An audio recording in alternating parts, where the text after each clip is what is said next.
ആകാശവാണി. നമസ്കാരം.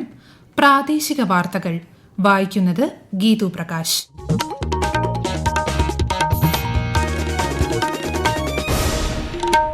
പ്രധാന വാർത്തകൾ. നാസയുടെ ആർട്ടിമിസ് 2 ചാന്ദ്രദൌത്യം പൂർത്തിയാക്കി സംഘാംഗങ്ങൾ സുരക്ഷിതരായി ഭൂമിയിൽ തിരിച്ചെത്തി. പശ്ചിമേഷ്യൻ സംഘർഷം അവസാനിപ്പിക്കുന്നതിന് മുന്നോടിയായി അമേരിക്കയും ഇറാനും ഇന്ന് ഇസ്ലാമാബാദിൽ ചർച്ച നടത്തും.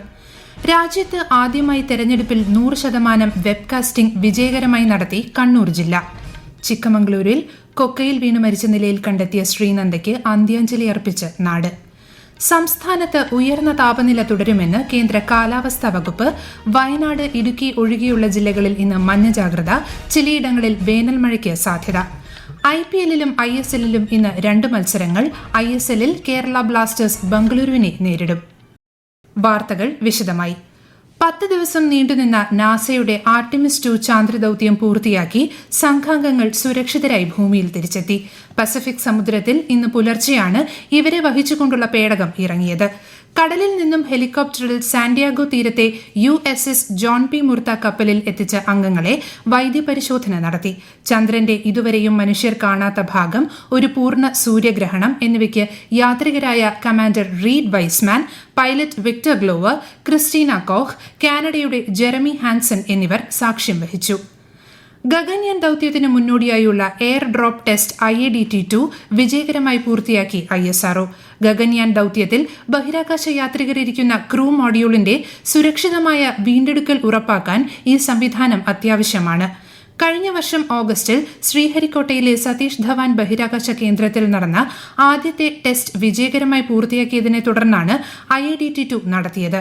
അടുത്ത വർഷം ഇന്ത്യയുടെ ആദ്യത്തെ മനുഷ്യ ബഹിരാകാശ യാത്ര നടത്താനാണ് ISRO ലക്ഷ്യമിടുന്നത്. പശ്ചിമേഷ്യൻ സംഘർഷം അവസാനിപ്പിക്കുന്നതിന് മുന്നോടിയായി അമേരിക്കയും ഇറാനും ഇന്ന് ഇസ്ലാമാബാദിൽ നേരിട്ട് ചർച്ച നടത്തും. പശ്ചിമേഷ്യൻ സംഘർഷത്തിന്റെ പശ്ചാത്തലത്തിൽ ഇറാനുമായി മധ്യസ്ഥ ചർച്ചകൾക്ക് നേതൃത്വം നൽകാൻ US വൈസ് പ്രസിഡന്റ് JD വാൻസും Iranian parliament speaker Mohammad Bagher ഖാലിബാഫിന്റെ നേതൃത്വത്തിലുള്ള പ്രതിനിധി സംഘവും ഇസ്ലാമാബാദിലെത്തി. ഇറാന്റെ ആണവ സമ്പുഷ്ടീകരണ പദ്ധതി, ബാലിസ്റ്റിക് മിസൈൽ വികസനം, ഹോർമുസ് കടലിടുക്ക് വഴിയുള്ള കപ്പൽ ഗതാഗതം എന്നിവ ചർച്ചയാകുമെന്നാണ് പ്രതീക്ഷ.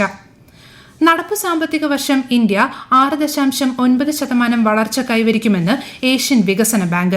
ശക്തമായ ആഭ്യന്തര ചോദനം, ലളിതമായ പണലഭ്യത, ഇന്ത്യൻ ഉൽപ്പന്നങ്ങൾക്ക് മേലുള്ള കുറഞ്ഞ US തീരുവ എന്നിവ ഇതിന് സഹായിക്കുമെന്ന് ADB വ്യക്തമാക്കി. പശ്ചിമേഷ്യൻ സംഘർഷ പശ്ചാത്തലത്തിൽ 2026-27 വർഷങ്ങളിൽ ഏഷ്യ പസഫിക് മേഖലയുടെ സാമ്പത്തിക വളർച്ച 5.1% കുറയുമെന്നും റിപ്പോർട്ടിൽ പറയുന്നു. രാജ്യത്ത് ആദ്യമായി തെരഞ്ഞെടുപ്പിൽ 100% വെബ്കാസ്റ്റിംഗ് വിജയകരമായി നടത്തി കണ്ണൂർ ജില്ല. സമാധാനപരവും സുതാര്യവുമായ തെരഞ്ഞെടുപ്പ് ഉറപ്പാക്കുന്നതിൽ ക്യാമറകൾ ഏറെ നിർണായകമായി. വാർ റൂം മാതൃകയിലായിരുന്നു വ്യാഴാഴ്ച ജില്ലാ കളക്ടറേറ്റിലെ വെബ്കാസ്റ്റിംഗ് കൺട്രോൾ റൂം സജ്ജമാക്കിയത്.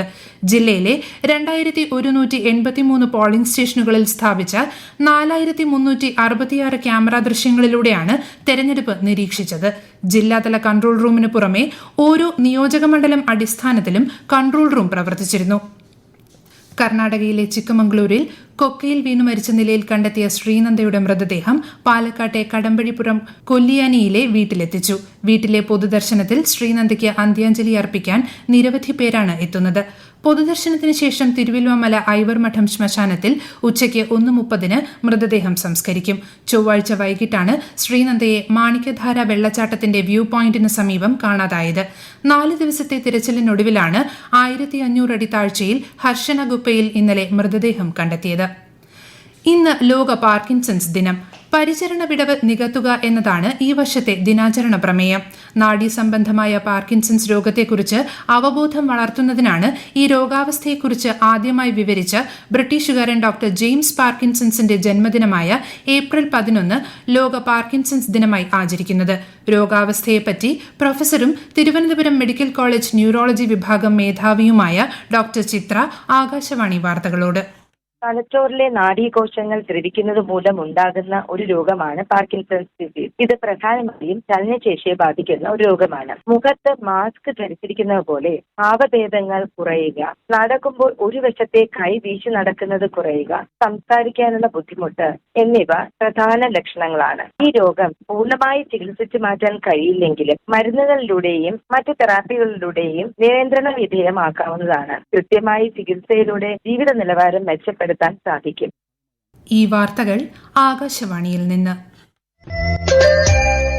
ആകാശവാണി വാർത്തകളും വാർത്താധിഷ്ഠിത പരിപാടികളും all India radio news Thiruvananthapuram YouTube ചാനലിലും all India radio news Thiruvananthapuram Facebook പേജിലും AR News_ തിരുവനന്തപുരം ഇൻസ്റ്റഗ്രാം അക്കൌണ്ടിലും AR News_TVM X ഹാൻഡിലും ലഭ്യമാണ്.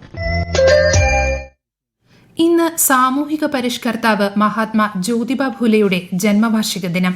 1827 ജനിച്ച അദ്ദേഹവും ഭാര്യ സാവിത്രി ഫുലെയും ജാതി വ്യവസ്ഥയ്ക്കും തൊട്ടുകൂടായ്മയ്ക്കുമെതിരെ പോരാടി. സ്ത്രീ ശാക്തീകരണത്തിനും സ്ത്രീകളുടെയും പെൺകുട്ടികളുടെയും വിദ്യാഭ്യാസത്തിനും വേണ്ടി ഇരുവരും നടത്തിയ പ്രവർത്തനങ്ങൾ ഏറെ നിർണായകമായിരുന്നു.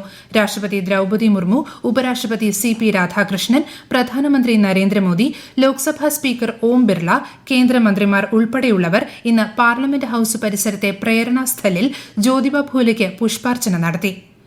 പരീക്ഷാ ചൂടൊഴിഞ്ഞ മധ്യവേനൽ അവധിയും വിഷുക്കാലത്തെ തുടർച്ചയായ അവധി ദിനങ്ങളും ആഘോഷിക്കാൻ മൂന്നാറിലേക്ക് സഞ്ചാരികളുടെ പ്രവാഹം. തെരഞ്ഞെടുപ്പ് തിരക്കുകൾക്ക് പിന്നാലെ എത്തിയ ഈ അവധിക്കാലം ഹൈറേഞ്ചിലെ ടൂറിസം മേഖലയ്ക്ക് വലിയ ഉണർവാണ് നൽകുന്നത്.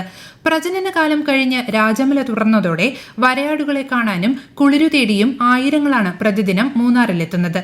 വിശദാംശങ്ങളുമായി ആകാശവാണി ഇടുക്കി ജില്ലാ പ്രതിനിധി രതീഷ് കൃഷ്ണ. ഫെബ്രുവരി മാർച്ച് മാസങ്ങളിലെ നിശബ്ദത വെടിഞ്ഞ മാട്ടുപ്പെട്ടിയും കുണ്ടളയും ടോപ്പ് സ്റ്റേഷനും സഞ്ചാരികളെ കൊണ്ട് നിറഞ്ഞു കഴിഞ്ഞു. തെരഞ്ഞെടുപ്പ് തിരക്കുകൾ അവസാനിച്ചതും വിഷുവിനോടനുബന്ധിച്ചുള്ള തുടർച്ചയായ അവധികളും ഇടുക്കിയുടെ വിനോദസഞ്ചാര മേഖലയ്ക്ക് വലിയ പ്രതീക്ഷയാണ് നൽകുന്നത്. രാജമല തുറന്ന ആദ്യ ദിനം മുതൽ തന്നെ ആയിരക്കണക്കിന് സന്ദർശകരെ വരവേറ്റ് ടൂറിസം സീസണിന്റെ വ്യക്തമായ സൂചന നൽകി കഴിഞ്ഞു. ഹോം സ്റ്റേകളും റിസോർട്ടുകളും മികച്ച സൗകര്യങ്ങളുമായി സജ്ജമായതോടെ സന്ദർശകരുടെ എണ്ണത്തിൽ വരും ദിവസങ്ങളിൽ വൻ വർധനവുണ്ടാകുമെന്നാണ് കണക്കുകൂട്ടൽ. ബൊട്ടാണിക്കൽ ഗാർഡനും ഹൈഡൽ പാർക്കും തടാകത്തിലെ ബോട്ടിംഗും സഞ്ചാരികൾക്ക് പുത്തൻ അനുഭൂതിയാണ് പകരുന്നത്. വേനൽ ചൂടിൽ നിന്ന് രക്ഷ തേടിയെത്തുന്നവർക്ക് കുളിർക്കാറ്റും തേയിലത്തോട്ടങ്ങളുടെ വശ്യതയുമായി മൂന്നാർ വീണ്ടും പ്രിയപ്പെട്ട ഇടമായി മാറുകയാണ്. സംസ്ഥാനത്ത് ഉയർന്ന അന്തരീക്ഷ താപനിലയെ തുടർന്ന് വയനാട്, ഇടുക്കി ഒഴികെയുള്ള ജില്ലകളിൽ കേന്ദ്ര കാലാവസ്ഥാ വകുപ്പ് ഇന്ന് മഞ്ഞ ജാഗ്രത പ്രഖ്യാപിച്ചു. പാലക്കാട് ജില്ലയിൽ 39 ഡിഗ്രി വരെയും കൊല്ലം ജില്ലയിൽ 38 ഡിഗ്രി വരെയും പകൽ താപനില ഉയരും. അതേസമയം ഇന്ന് ചിലയിടങ്ങളിൽ ഇടിമിന്നലോട് കൂടിയ വേനൽ മഴയ്ക്ക് സാധ്യതയുണ്ട്. കരസേനയിലെ Agniveer general duty and tradesman 10ാം ക്ലാസ് വിഭാഗത്തിലേക്കുള്ള തെരഞ്ഞെടുപ്പിനുള്ള അഗ്നിവീർ റിക്രൂട്ട്മെന്റ് റാലി മൈസൂരുവിലെ ചാമുണ്ഡി വിഹാർ സ്റ്റേഡിയത്തിൽ ഈ മാസം 19 മുതൽ 26 വരെ സംഘടിപ്പിക്കും. ബാംഗ്ലൂർ റിക്രൂട്ടിംഗ് ആസ്ഥാനത്തിന്റെ ആഭിമുഖ്യത്തിൽ നടത്തുന്ന റാലിയിൽ കേരളം, ലക്ഷദ്വീപ്, മാഹി എന്നിവിടങ്ങളിൽ നിന്നുള്ള തെരഞ്ഞെടുക്കപ്പെട്ട ഉദ്യോഗാർത്ഥികൾക്ക് പങ്കെടുക്കാം. കഴിഞ്ഞ വർഷം ജൂൺ 30 മുതൽ ജൂലൈ 10 വരെ നടത്തിയ ഓൺലൈൻ പൊതുപ്രവേശന പരീക്ഷയിൽ യോഗ്യത നേടിയ ഉദ്യോഗാർത്ഥികൾക്കാണ് ഈ അവസരം. മേട വിഷു പൂജകൾക്കായി നട തുറന്ന ശബരിമല സന്നിധാനത്ത് ഇന്നു മുതൽ നടയടയ്ക്കുന്ന 18 വരെ വിശേഷാൽ പൂജകൾ നടക്കും. കൂടുതൽ വിവരങ്ങളുമായി ആകാശവാണി പത്തനംതിട്ട ജില്ലാ പ്രതിനിധി ശ്രീജി എസ് ശ്രീധർ. ഇന്ന് പുലർച്ചെ 5-ന് നട തുറന്ന് തന്ത്രിയുടെ മുഖ്യ കാർമ്മികത്വത്തിൽ സന്നിധാനത്ത് മഹാഗണപതി പൂജയോടെ പൂജകൾ ആരംഭിച്ചു. ഈ മാസം 15-നാണ് വിഷുപൂജകൾ നടക്കുക. അന്ന് പുലർച്ചെ 4 മുതൽ രാവിലെ 7 വരെ സന്നിധാനത്ത് വിഷുക്കണി ദർശനം ലഭിക്കും. കൂടാതെ തീർത്ഥാടകർക്ക് തന്ത്രിയും മേൽശാന്തിയും വിഷുക്കൈനീട്ടവും നൽകും. സാധാരണ മേടം 1-നാണ് വിഷു ആഘോഷമെങ്കിലും ഇത്തവണ ഉദയത്തിന് ശേഷം സൂര്യൻ അടുത്ത രാശിയിലേക്ക് മാറുന്നതിനാലാണ് മേടം 2-ന് വിഷുക്കണി ദർശനം വന്നത്. പമ്പയിൽ നീരൊഴുക്ക് കുറവായതിനാൽ തീർത്ഥാടകർക്ക് പമ്പ സ്നാനത്തിനായി കുള്ളാർ ഡാം തുറന്നിട്ടുണ്ട്. IPL ക്രിക്കറ്റിൽ ഇന്ന് 2 മത്സരങ്ങൾ. പഞ്ചാബ് കിങ്സ് സൺറൈസേഴ്സ് ഹൈദരാബാദ് മത്സരം വൈകിട്ട് 3:30 നടക്കും.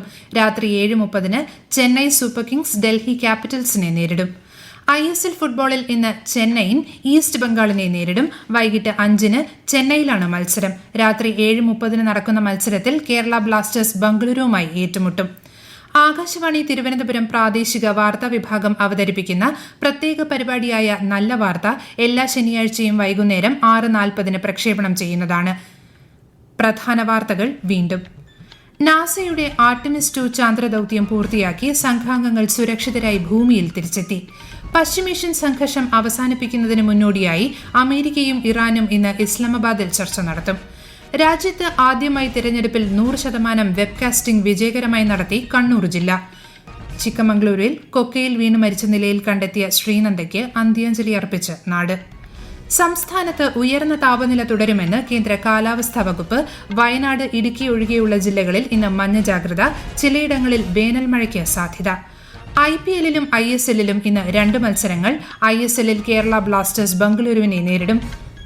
പ്രാദേശിക വാർത്തകൾ കഴിഞ്ഞു. അടുത്ത വാർത്താ പ്രക്ഷേപണം 12:50.